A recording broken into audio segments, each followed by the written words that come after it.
하셨습니까? 성경에 보면 범사에 감사라. 하나님께서 왜 그렇게 사도 바울을 통해서 말씀하셨을까요? 건강할 때는 감사가 잘 나오질 않아요.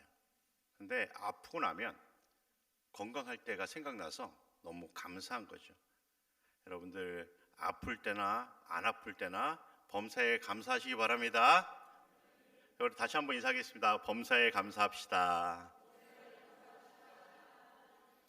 이거 잊지 말고 범사라는 거는 오늘만 감사하는 거 아니에요. 내일도 감사하고 순간순간 감사라는 것입니다.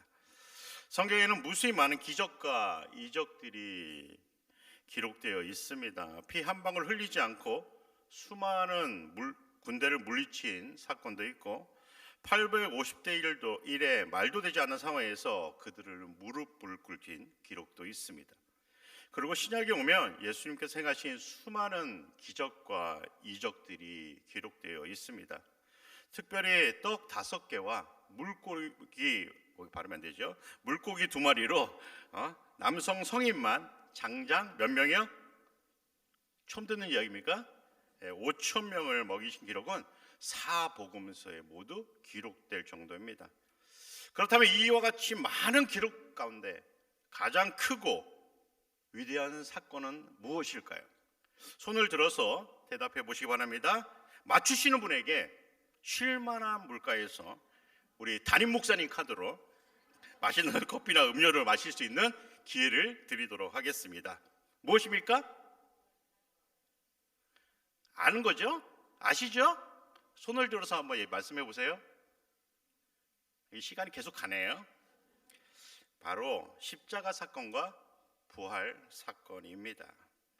바로 예수님이 십자가 위에서 돌아가신 사건, 그리고 3일 후에 다시 살아나신 사건입니다. 성경에 기록된 수많은 기적에 관해서 아무것도 몰라도 괜찮습니다. 하지만 우리가 절대 잊지 말고 우리의 마음 깊이 담아두어야 할 사건은 바로 십자가 사건과 부활 사건인 것입니다. 그래서 교회에서는 이 앞선 사건을 가장 중요한 절기 가운데 하나로 지킵니다. 그렇다면 이 절기는 무엇입니까? 입을 여세요.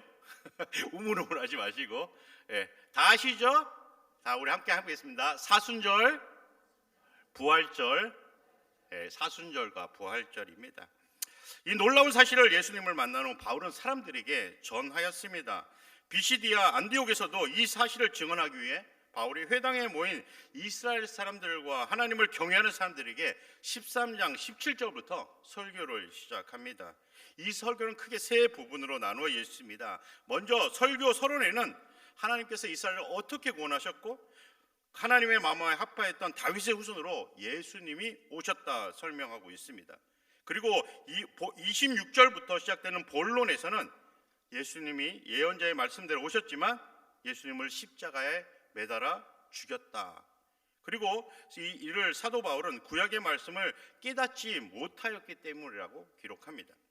이어서 29절부터는 예수님의 시체를 나무에서 내려 무덤에 두었지만 하나님께서 예수님을 죽은 사람 가운데서 다시 살리셨다 외쳤습니다. 이후 예수님은 자신의 부활하심을 확인하시기 위해 여러 날 사람들에게 자신을 보여주셨고 이를 본 사람들을 향해 증인이다 사도 바울은 불렀습니다. 이 모든 사건이 이스라엘 사람들이 많이 암송하였지만 깨닫지 못하였던 구약의 말씀의 성취였다 바울은 이야기하고 있습니다. 오늘 말씀에서는 이스라엘 사람들이 암송하였지만 깨닫지 못한 세 개의 구약 말씀을 다음과 같이 언급하고 있습니다. 첫 번째는 시편 2장 7절을 인용한 너는 내 아들이라 내가 너를 낳았다라는 33절 말씀입니다. 그리고 두 번째는 이사야 55장 3절을 인용한 내가 다윗의 거룩하고 미쁜 은사를 너희에게 주리라라는 34절의 말씀입니다. 그리고 마지막으로 세 번째는 시편 16편 10절을 인용한 주의 거룩한 자로 썩음을 당하지 않게 하시라는 35절의 말씀입니다. 특별히 바울은 시편 16편 10절을 인용하여 이어지는 내용들을 36절과 37절에서 다음과 같이 설명하고 있습니다. 다윗은 당시에 하나님의 뜻을 따라 섬기다가 잠들어 그 조상들과 함께 묻혀 썩음을 당하였을 때 하나님께서 살리신 이는 썩음을 당하지 아니하였나니. 다윗을 향해 바울은 하나님의 마음에 합한 사람이었다 이야기하였습니다. 하지만 이러한 다윗조차 죽음을 맞이한 후 그의 조상들처럼 썩어져 흙이 되었습니다. 아마도 이 사실은 교회를 다니지 않는 분들도 모두 잘 알고 있는 부분일 것입니다. 이 땅에서 태어난 모든 사람은 죽음이라는 시간을 맞이하게 되어 있습니다. 심지어 이 땅에서 가장 오래 살았다고 기록된 무두셀라조차도 969세에 죽음을 맞이하여 썩어져 흙이 되었습니다. 이처럼 죽음을 맞이한 모든 사람은 예외 없이 모두 썩어져 흙이 되었습니다. 요즘은 화장장으로 장례를 치르는 분들이 많아서 한두 시간 지나면 뼈자국조차 남아있지 않습니다. 하지만 하나님께서 약속하심으로 살리신 유일한 분, 예수님은 죽었으나 썩음을 당하지 않으시고 3일 후에 다시 살아나셨다, 바울은 고백하고 있습니다. 그리고 38절과 39절에서 성경에 기록된 가장 위대한 사건인 십자가 사건과 부활의 사건을 듣는 사람들이 어떤 관계가 있는지를 설명합니다. 38절과 39절 말씀을 제가 세번역 성경으로 읽어드리도록 하겠습니다. 그러므로 동포 여러분, 바로 이 예수로 말미암아 여러분에게 죄 용서가 선포된다는 것을 알아야 합니다. 여러분이 모세의 율법으로는 의롭게 될 수 없던 그 모든 일에서 풀려납니다. 믿는 사람은 누구나 다 예수 안에서 의롭게 됩니다. 믿는 사람은 누구나 다 예수 안에서 의롭게 된다, 사도 바울은 외칩니다. 앞선 말씀을 잠시 정리해 보면 예수님께서 십자가에서 달려 죽으셨지만 부활하심으로써 우리는 죄 사함을 받았고, 예수님이 우리 죄를 위해서 십자가에서 죽으신 사건과 부활하신 사건을 믿는 그 믿음으로 우리가 무엇이 됐다는 거예요? 의롭게 되었다는 것입니다. 그리고 마지막으로 하박국 1장 5절을 인용해서 예수님의 십자가 사건과 부활 사건을 믿지 않으므로 일어날 일을 조심하라 말씀하면서 사도 바울은 설교를 마무리합니다. 그 말씀이 바로 41절 말씀입니다. 우리 다 함께 한번 봉독해 보겠습니다. 시작. 보라, 너희 때를 당하여 한 일을 행할 것이니 사람이 너희에게 일러줄지라도 도무지 믿지 못할 일이라. 이를 메시지 성경은 이와 같이 번역했습니다. 조심하여라, 비웃는 자들아. 뚫어지게 보아라. 너희의 세상이 산산조각 나는 것을 내가 바로 너희 눈앞에서 일을 행할 것인데 그 일이 눈앞에 닥쳐도 너희는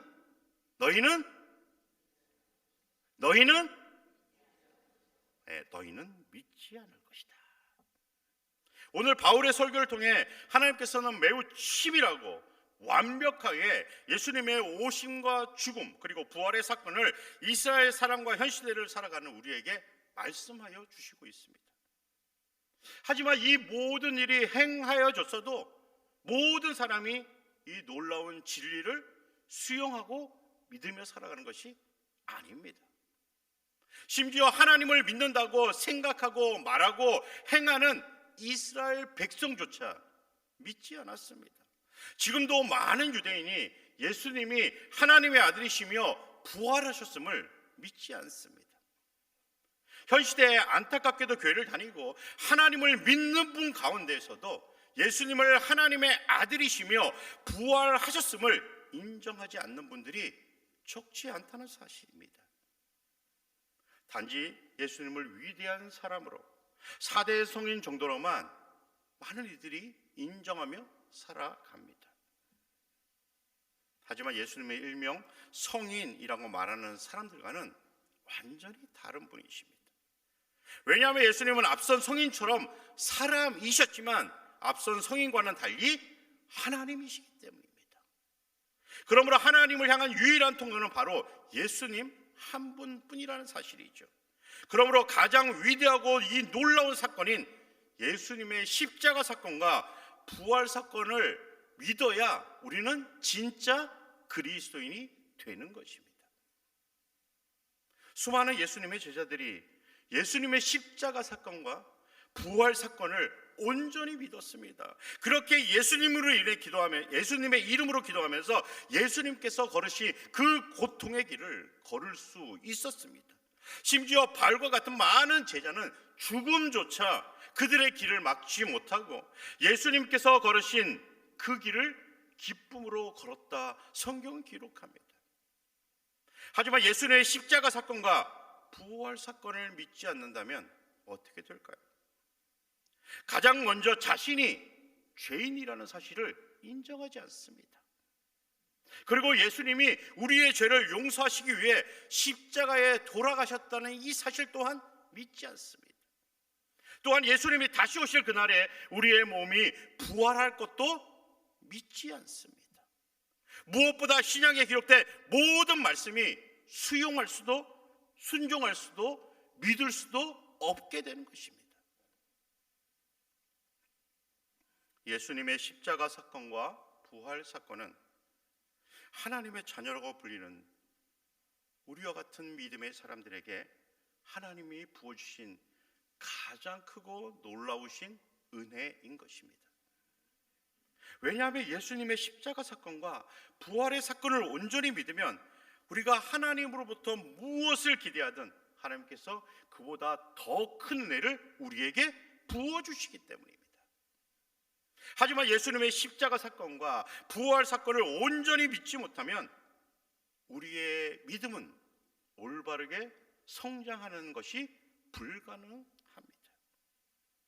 다시 말씀드려서 예수님의 십자가 사건과 부활 사건을 우리가 온전히 믿지 못하면 우리의 믿음이 해로운 믿음이 되고 예수님의 향기를 흘려보내는 일 또한 어렵다는 사실입니다. 앞서서 말씀드렸지만 우리의 믿음은 예수님의 십자가 사건과 부활 사건에서 시작하고 있는 것입니다. 그런데도 우리의 삶이 여전히 예수님의 향기를 흘려보내는 일에 관심이 없고 하나님의 영광을 드러내는 일보다 우리 자신의 영광을 드러내는 일에 더 많은 관심이 있다면 우리가 하나님으로부터 받는 은혜가 라고 말하는 그 은혜가 우리에게 어떠한 의미가 있을까요? 제가 예전에 모태 신앙인임에도 불구하고 30살이 넘어서야 비로소 하나님을 만났다고 말씀드렸습니다. 저의 예전의 삶을 들여보면 정말 힘들어도 하나님 앞에 간절히 기도하며 살지 않았던 것 같습니다. 단지 저희 부모님이 기도해 주는 그 힘만으로 저는 살았던 것 같습니다. 일단 교회 생활을 하니까 형식상으로 기도하는 일이 저의 삶의 전부였습니다. 이처럼 저의 믿음은 모든 상황에서 흔들릴 수밖에 없는 연약하고도 무지한 믿음이었습니다. 심지어 하나님께 그렇게 큰 기대도 하고 살아가지 않았던 것 같습니다. 이러한 저에게 외국 생활을 통해 하나님께서는 기다리시고 또 기다리시며 큰 은혜를 부어주셨습니다. 그 은혜의 이름을 저는 이렇게 부르고 싶습니다. 다 함께 따라해 보시기 바랍니다. 모든 상황을 뛰어넘는 은혜. 상황에 매달려 있는 믿음이 아니라 모든 상황을 뛰어넘는 은혜를 하나님께서 저에게 부어주셨습니다. 오늘 이 자리에 있는 모든 분들에게도 상황을 뛰어넘는 믿음, 상황을 뛰어넘는 은혜가 넘치기를 주님의 이름으로 간절히 부탁드립니다. 이후 제가 깨닫게 된 사실은 예수님을 얻으려면, 예수님과 온전히 함께 하려면 내가 생각하는 것보다 더 많은 것을 포기해야 한다는 것을 알게 되었습니다. 이것이 제가 외국에서 많은 물질과 많은 시간을 투자하여 얻은 가장 큰 하나님의 선물이었습니다. 지금도 저의 마음의 중심에는 이 놀라운 은혜가 남아 있습니다. 그래서 힘들고 어려워도 모든 상황을 바라보고 계신 하나님을 바라보려 노력하는 것입니다. 이 사건의 중심에 바로 예수님의 십자가 사건과 부활 사건이 있는 것입니다. 그 이후 저의 믿음은 조금씩 성장하고 있습니다. 물론 아직도 저의 믿음은 너무나도 연약합니다. 그런데도 제가 지금 이 자리에서 하나님의 말씀을 전하고 목회를 할 수 있는 것은 예수님의 십자가 사건과 부활 사건이다 라고 감히 말씀드릴 수 있습니다. 만일 저에게 이 사건에 대한 믿음이 없었다면 제가 이 자리에 있을 이유가 있을까요? 단지 저만이 아니라 모든 그리스도인에게 예수님의 십자가 사건과 부활 사건은 너무나도 소중하고 너무나도 중요한 사건입니다. 왜냐하면 예수님의 십자가 사건과 부활의 사건에 관한 믿음이 없이는 우리의 믿음은 결코 하나님이 기뻐하시는 믿음을 향해 나아갈 수 없기 때문입니다. 예수님의 십자가 사건과 부활 사건은 우리 마음 깊은 곳에 머물러 있어야 합니다. 그래야 우리의 삶이 하나님의 나라를 향할 수 있습니다. 그래야 우리의 믿음이 행함이 없는 믿음이 되지 않습니다. 그래야 우리의 인생이 하나님의 영광을 드러내며 예수님의 향기를 흘려 보낼 수 있는 것입니다.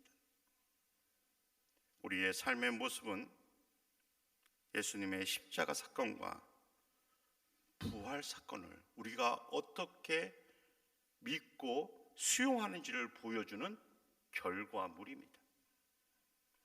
물론 어떠한 결과가 그 사람의 모든 것을 보여준다고 말할 수는 없습니다. 하지만 우리의 삶의 모습이 하나님이 기뻐하시는 삶이 아니라 우리 자신의 영광과 기쁨을 위한 삶이라면 우리에게 예수님의 십자가 사건과 부활 사건은 무엇보다 소중하고 중요한 사건은 아닐 것입니다. 하나님은 우리가 품은 그 어떤 큰 기대보다 더 큰 은혜를 주시는 분이십니다. 이 중심에 예수님의 십자가 사건과 부활 사건이 있습니다. 사도 바울은 오늘 설교를 통해 외치고 있는 것입니다. 예수님의 십자가를 묵상하고 예수님의 부활하심이 우리의 삶을 지배한다면 하나님께서는 우리가 품은 그 어떠한 기대보다 더 큰 은혜를 우리에게 부어 주신다는 사실입니다. 이 시간 우리가 하나님께 원하는 가장 큰 기대는 무엇입니까? 우리는 하나님께 어떠한 기대를 품으며 하나님을 믿고 있습니까? 우리의 삶을 흔드는 하나님을 향한 기대는 도대체 무엇입니까? 사랑하는 성도 여러분, 저는 모든 성도님이 그 어떠한 기대보다 예수님의 십자가 사건과 부활 사건이 가장 큰 기대를 하기를, 큰 기대가 되기를 간절히 소망합니다. 그래서 저를 포함한 모든 성도님의 삶이 하나님의 영광으로 예수님의 향기로 물들어가는 믿음의 삶이 되시기를 간절히 소망합니다. 이러한 이유로 성도님들에게 한 가지 부탁을 드리려 합니다. 올해 우리 교회에서는 창립 70주년을 맞이해서 첫 번째 사순절을 기점으로 새생명 축제 선포식을 시작하여 부활주일이 끝나는 다음 주일에 새생명 축제를 진행합니다. 이를 위해서 고려하게 많은 성도님들이 하나님의 나라를 위해, 하나님의 영광을 위해, 예수님의 향기를 흘려보내기 위해 예수님의 고난과 죽음 그리고 부활을 깊이 묵상하고 기억하시면서 한 생명이라도 더 전도하기 위해 예배에 힘쓰고 기도에 힘쓰고 찬양에 힘쓴 우리 골략의 모든 지체들 되시기를 주님의 이름으로 간절히 축원드립니다. 사랑과 은혜가 충만하신 아버지 하나님, 우리의 믿음이 예수님의 십자가 사건과 부활 사건에 기초하는 온전한 믿음 되게 하여 주시옵소서. 그래서 우리의 삶이 온전히 하나님을 기쁘게 하는 삶이 되게 하시고 예수님의 향기를 흘려보내는 삶이 되게 하여 주시옵소서. 그러므로 다윗처럼 하나님의 마음에 합한 자가 되게 하시고 바울처럼 하나님의 나라를 위해 욕심과 욕망을 전보다 조금 더 내려놓게 하여 주시옵소서. 우리를 죄에서 구원하시고 다시 오실 예수님의 이름으로 기도합니다. 아멘.